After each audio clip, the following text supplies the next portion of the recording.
Hi friends, പുതിയൊരു വീഡിയോയിലേക്ക് എല്ലാവർക്കും സ്വാഗതം. വീഡിയോയിലേക്ക് പോകുന്നതിന് മുമ്പേ തന്നെ ഈ ചാനൽ ആരെങ്കിലും ഫസ്റ്റായിട്ട് കാണുന്നവരുണ്ടെങ്കിൽ ഫസ്റ്റ് തന്നെ കയറി സബ്സ്ക്രൈബ് ചെയ്ത് ലൈക്ക് ചെയ്ത് സപ്പോർട്ട് ചെയ്ത് കാണാം. ചന്ദ്രികയും മറ്റുള്ള ആൾക്കാരൊക്കെ ചേർന്ന് കമ്പനിയിൽ പെട്ടെന്ന് തന്നെ പെർഫെക്റ്റായിട്ട് എല്ലാം സ്റ്റിച്ച് ചെയ്ത് റെഡിയാക്കി വെക്കാൻ ഉള്ള ഒരുക്കത്തിലാണ്. അപ്പോഴാണ് കറസ്പോണ്ടൻറ്റ് കയറി വന്നത്. എന്നിട്ട് വിളിക്കുകയാണ്, ചന്ദ്രികയെ. എന്താ സാർ? സാർ നമസ്കാരം. നമസ്കാരം. വരണം സാർ. കറസ്പോണ്ടൻറ്റ് മൊത്തമായിട്ട് നോക്കുകയാണ്. അപ്പോൾ മൊത്തമായിട്ട് ഒരുവിധം ഭാഗമല്ല, മുക്കാൽ ഭാഗത്തോളം സ്റ്റിച്ച് ചെയ്ത് പെർഫെക്റ്റാക്കി വെച്ചത് കണ്ടിട്ട് അയാൾ അത്ഭുതത്തോടെ നോക്കുകയാണ്. കൊള്ളാലോ ചന്ദ്രികയെ, 80% ജോലിയും ചെയ്തു തീർത്തല്ലോ. അതെ സാർ, ഇനി ഒരു ദിവസം കൂടി കിട്ടിയാൽ എല്ലാ ജോലിയും തീരും. ശരി, നന്നായി ജോലിയൊക്കെ ചെയ്ത് തീർക്ക്. ഞാൻ നാളെ വൈകുന്നേരം വന്ന് നോക്കാം. ഇറങ്ങട്ടെ? എന്നാൽ ശരി. ശരി ശരി ഏട്ടാ, ഇതൊക്കെ ഞാനെടുത്ത് വെക്കാം. ലക്ഷ്മി പറയാണ്, നമുക്ക് വേഗം ജോലി ചെയ്ത് തീർക്കാം. ചന്ദ്രിക പാക്ക് ആക്കിയിട്ട് ഒക്കെ റെഡിയാക്കി വെക്കുകയാണ്. അപ്പോഴാണ് കറസ്പോണ്ടൻറ്റ് ചന്ദ്രികയുടെ ഭാഗത്തേക്ക് പോയിട്ട് ചന്ദ്രികയെ വിളിക്കുകയാണ്. ചന്ദ്രിക. നമസ്കാരം സാർ. എന്തേനു? യൂണിഫോമൊക്കെ തയ്ച്ചു കഴിഞ്ഞു സാർ. ഇപ്പോൾ എല്ലാം പാക്ക് ചെയ്തുകൊണ്ടിരിക്കുക. സാറ് വേണമെങ്കിൽ ഒന്ന് ചെക്ക് ചെയ്ത് നോക്കിക്കോളൂ സാർ എന്ന് പറഞ്ഞ് ചന്ദ്രിക ഒരു ഡ്രസ്സ് എടുത്ത് കൊടുക്കുകയാണ്. സാറ് എല്ലാം ടെസ്റ്റ് ചെയ്ത് ചെക്ക് ചെയ്ത് നോക്കുകയാണ്. എല്ലാം സ്റ്റിച്ച് ചെയ്ത് സാറെടുത്ത് നോക്കുകയാണ്. എല്ലാം പെർഫെക്റ്റ് ആണെന്ന് അദ്ദേഹത്തിന് തോന്നുകയാണ്. അതേപോലെ തന്നെ ചന്ദ്രിക വിഷമത്തോടെ നോക്കുകയാണ്. കാരണം എന്തെങ്കിലും പറഞ്ഞിട്ടുണ്ടെങ്കിലോ എന്തെങ്കിലും തെറ്റ് ഉണ്ടെങ്കിലോ എന്ന് കരുതിയിട്ട്. പിന്നെ അദ്ദേഹം പറയാണ്, വെരി ഗുഡ്, വളരെ നന്നായി സ്റ്റിച്ച് ചെയ്തിട്ടുണ്ട്. ധൃതി പിടിച്ച് ചെയ്തതുകൊണ്ട് മോശമായി പോകും എന്നുള്ളൊരു ഭയം എനിക്കുണ്ടായിരുന്നു. എന്തായാലും പെർഫെക്റ്റായി സ്റ്റിച്ച് ചെയ്തിട്ടുണ്ട്. ഇന്ന് ഈവനിങ്ങിൽ തന്നെ പാക്ക് ചെയ്ത് ഡെലിവറി ചെയ്തേക്ക്. അതെ സാർ. ഉറപ്പായിട്ടും സാർ. അപ്പോൾ അദ്ദേഹം എന്തോ ചെക്ക് ലീഫ് എടുത്ത് എഴുതുകയാണ്. എന്നിട്ട് ചെക്ക് ലീഫ് ചന്ദ്രയുടെ കയ്യിൽ കൊടുത്തിട്ട് പറയാണ്, ഇതാ ചന്ദ്രിക, ഇതിൽ ബാലൻസ് പൈസയുണ്ട്. സാർ, ബാലൻസ് എമൗണ്ട് 65 എമൗണ്ട് തന്നാൽ മതിയല്ലോ. സാർ, ഇതിൽ 2 lakhs എന്നാണ് എഴുതിയിരിക്കുന്നത്. ചന്ദ്രികയെ, നിങ്ങൾ അറിഞ്ഞോ അറിയാതെയോ ഒരു തെറ്റ് ചെയ്തു.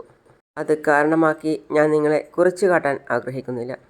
നിങ്ങൾ നന്നായി വരണം, അതാണ് എൻ്റെ ആഗ്രഹം. അടുത്ത വർഷവും യൂണിഫോം തയ്ക്കുന്ന ഓർഡർ നിങ്ങൾക്ക് തന്നെ തരാം. അത് കേട്ട് ചന്ദ്രിക ചിരിക്കുകയാണ്. ചന്ദ്രികയ്ക്ക് സന്തോഷമായി. അപ്പോൾ അദ്ദേഹം പറയാണ്, ഈ പണം അഡ്വാൻസായി കരുതിക്കോളൂ. വലിയ ഉപകാരം സാർ. ശരി, ഈവനിങ്ങിൽ ഡെലിവറി ചെയ്തേക്കണേ. ശരി സാർ. ശരി, വരട്ടെ. ചന്ദ്രിക സന്തോഷത്തോടെ അച്ഛൻ്റെ അടുത്തേക്ക് ഓടിപ്പോവാണ്. അപ്പോൾ അച്ഛനും അമ്മയും സിദ്ധുവും ഒക്കെ ചേർന്ന് പാക്ക് ചെയ്യുന്ന തിരക്കിലാണ്. അച്ഛാ, എന്തോ? കറസ്പോണ്ടൻറ്റ് 2 ലക്ഷം രൂപയുടെ ചെക്കാണ് എഴുതി തന്നിട്ട് പോയത്. എന്താ? അപ്പോൾ മഹേന്ദ്ര സാർ ചോദിക്കുകയാണ്, 2 ലക്ഷമോ? അദ്ദേഹം 50,000 രൂപ മാത്രമല്ലേ തരാനുള്ളൂ എന്ന് പറഞ്ഞത്? അത് ശരിയാ, പക്ഷേ അടുത്ത വർഷത്തേക്കുള്ള ഓർഡറിനുള്ള അഡ്വാൻസ് ആയിട്ടാണ് ഇത് തന്നത്. അത് കേട്ട് അച്ഛനും അമ്മയ്ക്കും മലറിനും സിദ്ധുവിനൊക്കെ സന്തോഷമായി. സിദ്ധു പറയാണ്, ഏയ് കൊള്ളാലോ ചന്ദ്രികയെ. ചന്ദ്രികയ്ക്കും നല്ല സന്തോഷം തോന്നി. ചന്ദ്രികയെ, നീ ഈ പണം കൊണ്ടുപോയി ജോലി ചെയ്തവർക്ക് ആദ്യം ശമ്പളം കൊടുക്ക്. അതുപോലെ ഇതിനു മുമ്പ് ജോലി ചെയ്തില്ലേ, അവരുടെ ശമ്പളവും സെറ്റ് ചെയ്ത്. ആർക്കും ശമ്പളം ബാക്കി വെക്കരുത്. ശരി അച്ഛാ. പിന്നെ എല്ലാവരും ചേർന്ന് വലിയ കാർട്ടൂൺ വാങ്ങിച്ചിട്ട് അതിൽ പാക്ക് ചെയ്ത് റെഡിയാക്കി വെക്കുകയാണ്.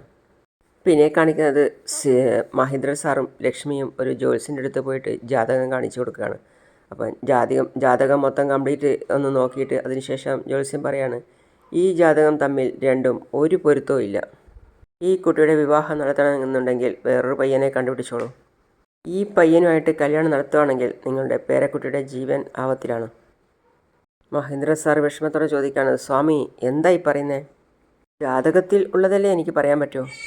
രണ്ടുപേരും തിരിച്ചു വരുന്നതിനിടയിൽ ലക്ഷ്മി പറയാണ്, എന്താ ഏട്ടാ ഇത്, ജ്യോത്സ്യൻ ഇങ്ങനെയൊക്കെ പറയുന്നു? വിശ്വാസത്തോടെ ഇരിക്കുക. ഇദ്ദേഹം ജാതകം നോക്കിയാൽ അത് കൃത്യമായിരിക്കും. പറഞ്ഞതുപോലെ തന്നെ നടക്കും. നീ വാ. അവർ വീണ്ടും വേറൊരിടത്ത് എത്തി. എന്നിട്ട് അവിടുത്തെ ജ്യോത്സ്യനോട് പറയാണ് നോക്കാൻ വേണ്ടിയിട്ട്. അപ്പോൾ ജ്യോത്സ്യൻ പറയണം, ശരി, പൊരുത്തം നോക്കേണ്ട ജാതകം തരൂ.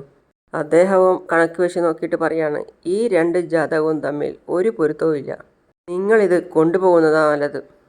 സ്വാമി, നിങ്ങൾ പറയുന്നത് എനിക്ക് മനസ്സിലാവുന്നില്ല. നിങ്ങളോട് പറയണ്ടെന്നാണ് ഞാൻ കരുതിയത്, പക്ഷേ നിങ്ങൾ ചോദിക്കുകയാണല്ലോ, അതുകൊണ്ട് പറയാം. ഈ 2 ജാതകവും തമ്മിൽ ഒന്നിപ്പിക്കാത്തതാണ് ചന്ദ്രികയുടെ മകൾക്ക് നല്ലത്. അങ്ങനെ നിങ്ങൾ വിവാഹം കഴിച്ചു കൊടുത്താൽ കുട്ടിയുടെ ജീവൻ ആപത്തിലാവും. മഹേന്ദ്ര സാർ വിഷമത്തോടെ ചോദിക്കുകയാണ്, സ്വാമി, ഞാൻ ജാതകത്തിൽ കണ്ടതാണ് പറഞ്ഞത്. കുട്ടി ജീവനോടെ ഇരിക്കണമെങ്കിൽ ചന്ദ്രികയും സിദ്ധാർത്ഥും തമ്മിലുള്ള വിവാഹം നടക്കരുത്. അങ്ങനെ നടന്നാൽ കുട്ടി പിന്നെ ജീവനോടെ ഉണ്ടാവില്ല. ആ സ്വാമി ഇതിന് അപ്പം സ്വാമിയുടെ കയറിയിട്ട് പറയാണ്, പരിഹാരമൊന്നുമില്ല, നിങ്ങൾക്ക് പോകാം. പിന്നെ ജാനകിയുടെ വീട്ടിലെ ജോലിക്കാരി നന്നായിട്ട് ജോലിയൊക്കെ ചെയ്യാൻ പോവുകയാണ്. അവരുടെ മനസ്സ് പല വഴിക്കും ഓടുകയാണ്. അപ്പോൾ കാണുകയാണ് ജാനകി വീൽ ചെയറിലായിട്ട് അവിടെ ഇരിക്കുന്നത്. അവർ നോക്കുമ്പോൾ കാണുകയാണ് ജാനകി പൂജാമുറിയിൽ നിന്നും പൂജയുടെ സാധനങ്ങളൊക്കെ എടുത്തു വെച്ചിട്ട് അതിൻ്റെ കർമ്മങ്ങളൊക്കെ ചെയ്യാണ്. അതേസമയം അവർ മനസ്സിൽ ചിന്തിക്കുകയാണ്, ഇപ്പം ഈ വീട്ടിൽ ആരുമില്ല, ജാനകി മേഡം ഒറ്റയ്ക്കാണുള്ളത്, ഇവരെ ഇപ്പം തന്നെ അങ്ങ് അവസാനിപ്പിക്കാം. അവരുടെ മനസ്സ് നിറച്ചും വിഷമാണ്. അതിനിടയിൽ കൈയും മുറിഞ്ഞ് അവർ എണീറ്റ് പോയി കൈ വാഷ് ബേസിൽ നിന്നും കഴുകുകയാണ്. ജാനകി മേഡം വയർ കൂട്ടുണ്ടാക്കുന്ന തിരക്കിലാണ്. അത് ഉണ്ടാക്കുന്ന അവർക്ക് ഒരു ഹോബിയാണ്. അങ്ങനെ ചെയ്തുകൊണ്ടിരിക്കുന്ന സമയത്താണ് അവർക്കൊരു ചുമ വന്നത്. പിന്നെ അവർ വിളിക്കുകയാണ്, സുന്ദരി, സുന്ദരി. വരുന്നു മേഡം.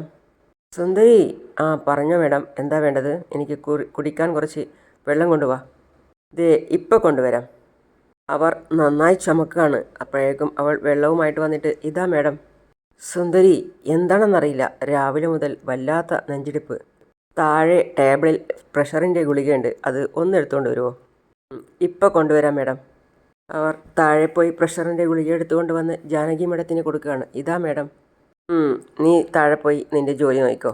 ശരി മേഡം. പുറത്തേക്ക് പോയ സുന്ദരി തിരിഞ്ഞു നിന്ന് ജാനകി മേഡത്തെ തന്നെ ശ്രദ്ധിക്കുകയാണ്. അവർ കൂട്ടമടയുന്നതിൻ്റെ ഇടയിൽ നിന്ന് ശ്രദ്ധിക്കുകയാണ്. ഇതെന്താ പറ്റിയേ? എനിക്ക് തല ചുറ്റുന്നത് പോലെ തോന്നുന്നല്ലോ.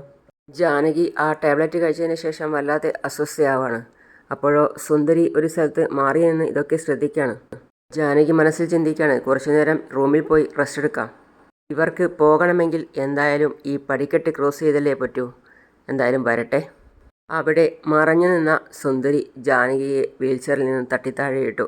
ജാനകി പടി ഓരോ സ്റ്റെപ്പായിട്ട് താഴേക്ക് വേദനയോടെയും വിഷമത്തോടെയും മറിഞ്ഞ് വീഴുകയാണ്. അവരാണെങ്കിലോ സന്തോഷത്തോടെ ആനന്ദത്തോടെ അത് നോക്കി നിൽക്കുകയാണ്. അപ്പോഴേക്കും സിദ്ധു അവിടെ എത്തി. അമ്മേ എന്തു പറ്റി അമ്മേ എന്ന് പറഞ്ഞ് ഓടി വന്ന് പൊക്കി എണീപ്പിക്കുകയാണ്. അമ്മേ എന്തു പറ്റി അമ്മേ എന്ന് പറഞ്ഞ് അവൻ എണീപ്പിക്കുകയാണ്. അപ്പോൾ സുന്ദരി മനസ്സിൽ ചിന്തിക്കുകയാണ്, അവസാന നിമിഷം സിദ്ധു വന്ന് എല്ലാം കൊളാക്കി. അമ്മ എങ്ങനെയാണ് വീണത്? അത് ഞാൻ പതുക്കിയാണ് വന്നത്. ആരോ പുറകിൽ നിന്ന് തള്ളിയിട്ടതുപോലെ തോന്നി. പുറകിൽ നിന്ന് തള്ളിയിട്ടെന്നോ? അമ്മേ, എന്താ അമ്മേ ഈ പറയുന്നത്? അതേ മോനെ, എന്നെ ആരോ തള്ളിയിട്ടതുപോലെയാണ് തോന്നിയത്. ആരായിരിക്കും തള്ളിയിട്ടത്? ശരി, എഴുന്നേൽക്കമ്മേ പതുക്കെ. അവൻ ഓടിപ്പോയി മുകളിൽ നോക്കുകയാണ് ആരാണ് ഉന്തിയിട്ടത് എന്ന് നോക്കാൻ വേണ്ടിയിട്ട്. അപ്പോഴേക്കും വേലക്കാരി സുന്ദരി അവിടെ നിന്നും സ്ഥലം വിട്ടു കഴിഞ്ഞു. അപ്പോൾ സിധു നോക്കുമ്പോൾ ആരെയും കാണുന്നില്ല. സിധു പറയാണ്, അമ്മേ, മുകളിൽ ആരെയും കാണുന്നില്ലല്ലോ. അമ്മയ്ക്ക് ആരെയെങ്കിലും സംശയമുണ്ടോ? എനിക്കങ്ങനെ ആരെയും സംശയമൊന്നുമില്ല സിധു, പക്ഷേ ആരോ തള്ളിയിട്ടതുപോലെ തന്നെയാണ് എനിക്ക് തോന്നിയത്. അതുമല്ല, എനിക്ക് BP3 കൂടിയതുപോലെയും തോന്നുന്നുണ്ട്. രാവിലെ മുതൽ തല ചുറ്റി താഴെ വീഴാൻ പോവുമായിരുന്നു. ചിലപ്പോൾ BP കൂടി വീണതാണോന്നും അറിയില്ല. അതുകൊണ്ടായിരിക്കും ആരോ തള്ളിയിട്ടതുപോലെ തോന്നിയത്. എന്തിനാ അമ്മ ഇങ്ങനെയൊക്കെ ചെയ്യുന്നേ? അമ്മയ്ക്ക് ഒരുത്തരി അനങ്ങാതെ ഇരുന്നാൽ പോരെ? അമ്മയ്ക്ക് BP അസുഖം ഉള്ളതല്ലേ? കറക്റ്റ് സമയത്ത് മരുന്ന് കഴിക്കണം എന്നറിയില്ലേ? ഇടയ്ക്ക് ഞാൻ ഒരാഴ്ച മരുന്ന് കഴിക്കാൻ മറന്നു. എന്താ അമ്മ ഇത്? സുഖമില്ലാതിരുന്നിട്ടും കൃത്യസമയത്ത് മരുന്ന് കഴിച്ചില്ലെങ്കിൽ പ്രശ്നമാവുമെന്ന് അമ്മയ്ക്ക് അറിയില്ലേ? അമ്മയുടെ ഒരു കാര്യം. ശരി, വാ, പതുക്കെ എഴുന്നേൽക്ക് എന്ന് പറഞ്ഞ് സിദ്ധു വേലങ്ങനെ എടുത്ത് അമ്മയെ കൊണ്ടുപോവാണ്. സിദ്ധു റൂമിൽ കൊണ്ടുവന്ന് അമ്മയെ കിടത്തി. അപ്പോഴേക്കും സുന്ദരി അവളുടെ ജോലിയിലേക്ക് പോയി. അമ്മ കിടക്ക്, കുറച്ചു നേരം നന്നായിട്ട് റെസ്റ്റ് എടുക്കണം. എന്തെങ്കിലും വേണമെങ്കിൽ എന്നെ വിളിച്ചാൽ മതി കേട്ടോ. ശരി. മഹേന്ദ്ര സാറും ലക്ഷ്മിയും വേറൊരാളടുത്ത് ജാതകം കൊണ്ട് പോയിട്ട് നോക്കുകയാണ്.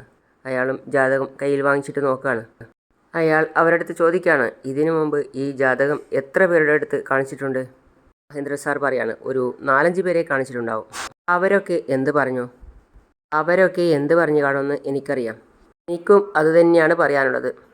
സിദ്ധാർത്ഥും ചന്ദ്രികയും തമ്മിലുള്ള വിവാഹം നടന്നാൽ മലരിൻ്റെ ജീവന് ആപത്തുണ്ടാവും. ഈ 2 ജാതകത്തിനും ജന്മദോഷം ഉച്ചസ്ഥായിലാണ്. ഈ 2 ജാതകവും തമ്മിൽ ചേർന്നാൽ കുട്ടിയുടെ ജീവന് ആപത്താണ്. കുട്ടിയുടെ ജീവന് മാത്രമല്ല, നിങ്ങളുടെ ജീവനും പരീക്ഷണമാണ്. ഇതിനപ്പുറം എനിക്കൊന്നും പറയാനില്ല. സ്വാമി, ജാതകത്തിൽ എന്തെങ്കിലും ദോഷമുണ്ടെങ്കിൽ നിങ്ങളതിന് ശരിയായ പരിഹാരം പറഞ്ഞു തരൂ. അതിനു വേണ്ടിയാണ് ഞങ്ങൾ ഇങ്ങോട്ട് വന്നത്. എനിക്കറിയാവുന്നിടത്തോളം ഒരേ ഒരു പരിഹാരം മാത്രമേ ഉള്ളൂ. പറയൂ സ്വാമി, എന്താണെങ്കിലും ഞങ്ങൾ ചെയ്യാം. കുട്ടി ജീവനോടെ ഇരിക്കണമെങ്കിൽ ചന്ദ്രികയുടെയും സിദ്ധാർത്ഥിൻ്റെയും ജാതകപ്പൊരുത്തം നോക്കുന്നതിൽ നല്ലത് ഇതോടെ നിർത്തുന്നതാണ്. അവരുടെ വിവാഹം നടത്തിവെക്കുന്ന കാര്യം നിങ്ങളങ്ങ് മറന്നേക്ക്. അതൊന്നു മാത്രമാണ് എനിക്കറിയാവുന്ന ഒരേ ഒരു പരിഹാരം. ഞാൻ പണം ആഗ്രഹിച്ച് ജാതകം നോക്കുന്നയാളല്ല. സത്യം എന്താണോ അതേ പറയൂ. ഇതിൽ കൂടുതൽ എനിക്കൊന്നും പറയാനില്ല. ശരി, എനിക്ക് കുറച്ച് തിരക്കുണ്ട്. ഇതാ സ്വാമി എന്ന് പറഞ്ഞ് സ്വാമിക്ക് പണമൊക്കെ എടുത്തു കൊടുക്കുകയാണ്. പണം വാങ്ങിച്ച് സ്വാമി പറയാണ്, വരട്ടെ സാർ. ശരി. ലക്ഷ്മിക്കാണെങ്കിലോ ഇതൊക്കെ കേട്ട് തല കറങ്ങുന്നത് പോലെ തോന്നുകയാണ്.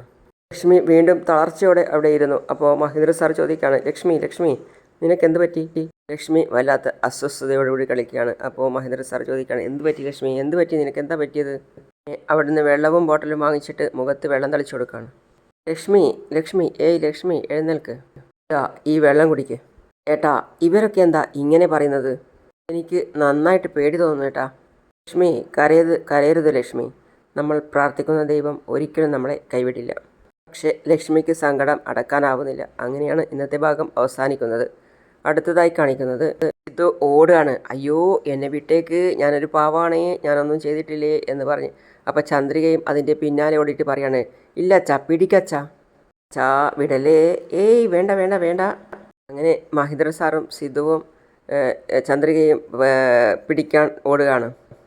വിടലേ അച്ഛാ, ഒന്ന് പിടിച്ചേ അച്ഛാ, പ്ലീസ് അങ്കിളെ, വെറുതെ വിട്ടേക്ക് അങ്കിളെ. ദേ വരുന്നു. ഞങ്ങൾ പിടിച്ചു. ഇങ്ങനെ ഇപ്പം രക്ഷപ്പെടേണ്ട, വാ. മലരും സന്തോഷത്തോടെ ചിരിക്കുകയാണ്. അങ്കിളെ പ്ലീസ് അങ്കിളെ, എന്തിനാ അങ്കിളെ? ചന്ദ്രികയെ പോയി എണ്ണ എടുത്തുകൊണ്ട് വാ, തലയിൽ തേച്ച് കൊടുക്കാം. വേണ്ട അങ്കിളെ, പ്ലീസ് അങ്കിളെ, ഞാൻ പറയുന്നതൊന്ന് കേൾക്ക്. അപ്പോഴേക്കും ചന്ദ്രിക എണ്ണ എടുത്തുകൊണ്ട് വന്ന് തലയിൽ ഒഴിച്ചു കൊടുത്തു. അങ്ങനെ തന്നെ ചന്ദ്രികയും മഹേന്ദ്ര സാറും ഒരുപോലെ ചിരിക്കുകയാണ്. സിദ്ധു ആണെങ്കിൽ മഹേന്ദ്ര സാറിനെ തന്നെ നോക്കി നിൽക്കുകയാണ്. അങ്ങനെയാണ് ഇന്നത്തെ ഭാഗം അവസാനിക്കുന്നത്. അടുത്ത പുതിയ വിശേഷമായിട്ട് വീണ്ടും കാണാം. അതുവരെ ഈ ചാനൽ സബ്സ്ക്രൈബ് ചെയ്യാതെ ആരെങ്കിലും കാണുന്നുണ്ടെങ്കിൽ പെട്ടെന്ന് തന്നെ സബ്സ്ക്രൈബ് ചെയ്ത് ലൈക്ക് ചെയ്ത് സപ്പോർട്ട് ചെയ്ത് കാണാം. അപ്പോൾ നിങ്ങളുടെ ഫീഡ്ബാക്ക് എന്താണെങ്കിലും അറിയിക്കുക. പുതിയ വിശേഷമായിട്ട് വീണ്ടും കാണാം. അതുവരേക്കും സീ യു ഓൾ.